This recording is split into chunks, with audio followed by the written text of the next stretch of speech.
We gave your wedding fund to your sister. She deserves a royal wedding. Dad said it like he was reading the weather report. Calm, casual, completely unaware he had just detonated a bomb in the middle of Sunday dinner. My fork froze halfway to my mouth. I didn't drop it. I didn't cry. I just turned slowly toward my fiancé Marcus. The look on his face told me everything was about to change. Before I tell you what happened next, let me ask you something. Where are you watching from right now? And when you hear the rest of this story, tell me honestly, what would you have done? My name is Vivian. I'm 28 years old, and for most of my life, I've been the invisible daughter. Not invisible in a poetic, mysterious way. Invisible in the way that makes you question whether you're even real to the people who are supposed to love you most. Growing up in suburban Ohio meant growing up in my younger sister Brianna's shadow. She was only 2 years younger, but somehow she was always the blazing sun, and I was the faint outline behind her. She had the loudest voice, the brightest smile, the new dresses. I got the hand-me-downs from our cousin. Mom used to say Brianna needed more attention because she was sensitive. Dad said she had potential that needed nurturing. What they really meant was that I was easy to ignore. So they did. I learned to need nothing. I packed my own lunches, walked myself to school, filled out college applications alone because everyone else was busy helping Brianna rehearse for drama club. I earned a full scholarship. Brianna got a brand new car for getting into community college. Different standards for different daughters.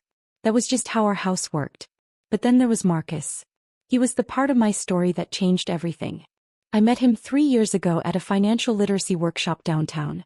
I'd gone because I wanted to learn how to invest the small savings from my admin job. He was there too, quiet, attentive, taking notes in a leather notebook that looked far too expensive for the room. After the workshop, he asked if I wanted to grab coffee. I said yes because something in his calm confidence felt safe. Like the version of myself I was trying to grow into. For months, I thought Marcus was just a regular guy. He drove a Honda, wore simple clothes, lived in a modest apartment. He told me he worked in finance, and I assumed that meant he was a bank teller or an accountant. He never corrected me. He never flashed money. He never talked about wealth. He just showed up, steady, consistent, kind. The way I had learned to survive the world. It wasn't until almost a year later that I found the magazine. Forbes. His face was on the cover. The headline talked about young founders revolutionizing fintech. My hands trembled as I read that his college dorm room startup had been acquired 2 years before we met, for an 8-figure sum. When I confronted him, he simply shrugged. I didn't want you to like me for that. I wanted you to like me for me. And I did. I still do. He liked me for me too, for the quiet girl who asked for nothing, who built stability out of thin air. When he proposed last spring, I called my parents with shaking hands, expecting joy. Instead, Mom immediately asked about the ring size as if mentally calculating its price. And Dad wanted to know Marcus's job title. I kept it vague. Something told me that if they found out the truth, everything would shift. Fast, ugly, and permanently. Marcus and I planned a small wedding. Simple. Lovely. A garden ceremony with 50 guests and a local caterer. My parents had always promised equal wedding funds for both daughters. I never asked for it because I was paying for most things myself. But I assumed it was there, a sign that maybe they saw me just a little. Then came Sunday dinner. We were at my parents' house. Brianna was glowing about her own 3-month engagement to Derek, a guy who sold insurance and thought cryptocurrency was a retirement plan. She'd already planned a destination wedding in Cancun, 200 guests, open bar, and a dress that cost more than my first car. That's when Dad cleared his throat, looked straight at me, and said the words that changed everything. We gave your wedding fund to your sister. She deserves a royal wedding.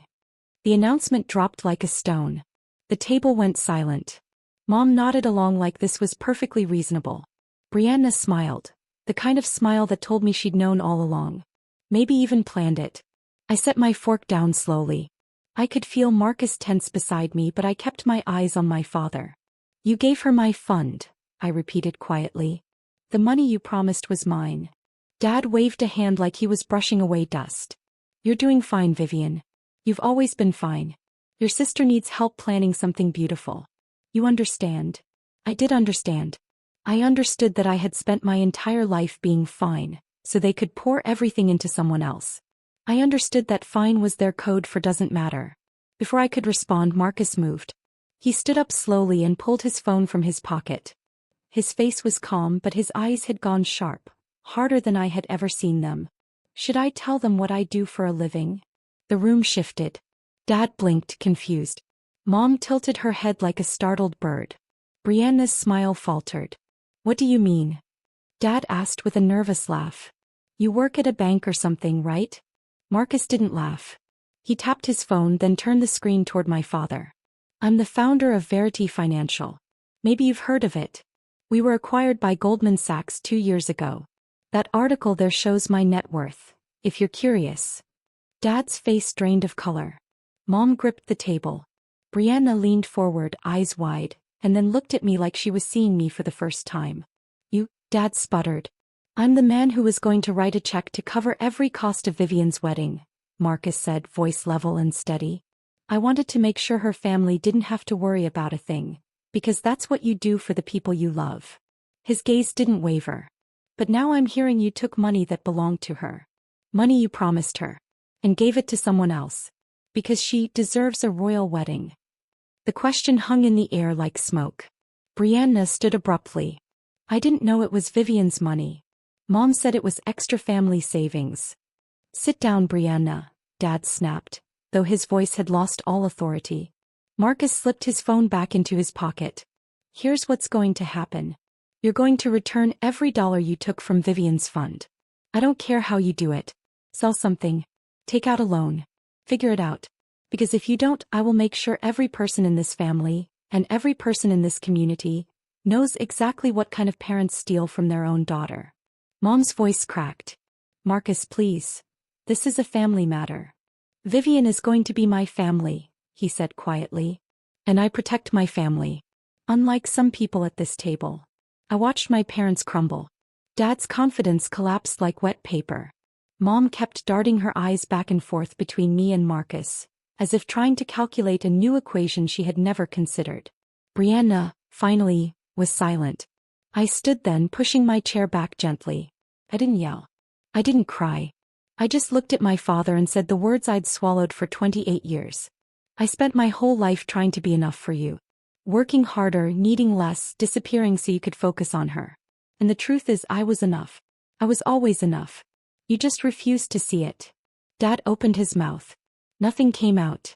You don't owe me an apology, I continued. I don't want one. I just want you to know that I'm done being your invisible daughter. I'm done being fine. Marcus took my hand. Warm and steady. Everything my childhood had never been. We're leaving, he said to the room. You have 30 days to return the money. After that, my lawyers will be in touch. We walked out. Behind us, I heard Brianna burst into tears. I heard Mom arguing with Dad. I heard the sound of a family finally confronting a lie they'd built their lives upon. 3 weeks later, every dollar was returned. No message attached. I didn't thank them. I didn't call. Our wedding happened 6 months later. Not in Cancun, not in some overpriced venue meant to impress strangers. We married in a small vineyard in Napa Valley. 30 people. People who truly loved us. Marcus's parents were there. My college friends. A handful of his closest colleagues. My parents were not invited. Brianna texted the night before. She said she was sorry that she didn't know that she wanted to be there. I didn't respond. Some apologies come too late to mean anything. What I remember most about our wedding day was the silence. Not the painful kind I grew up with, but the peaceful kind. The kind that comes when you stop performing for people who were never watching anyway. Marcus wrote his own vows. He said he fell in love with me because I was the first person who never asked him for anything. He said I taught him that strength isn't loud, it's consistent. He said he would spend the rest of his life making sure I never felt invisible again. I cried then.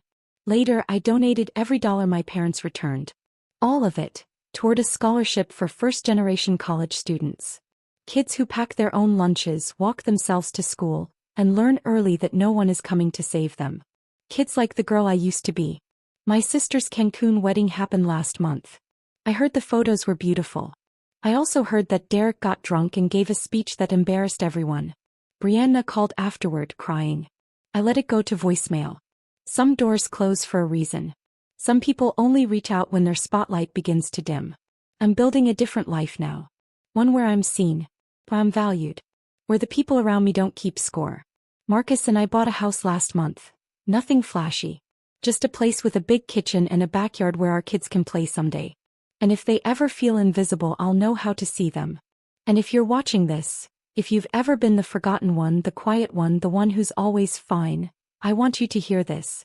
Your invisibility isn't weakness. It's the foundation you built when no one else would build it for you. One day you will stand on that foundation. And everyone who overlooked you will finally understand what they missed. The quietest people often have the loudest power. Don't ever let them convince you otherwise. If this story spoke to you, drop a comment below, and make sure to subscribe so you don't miss what happens next.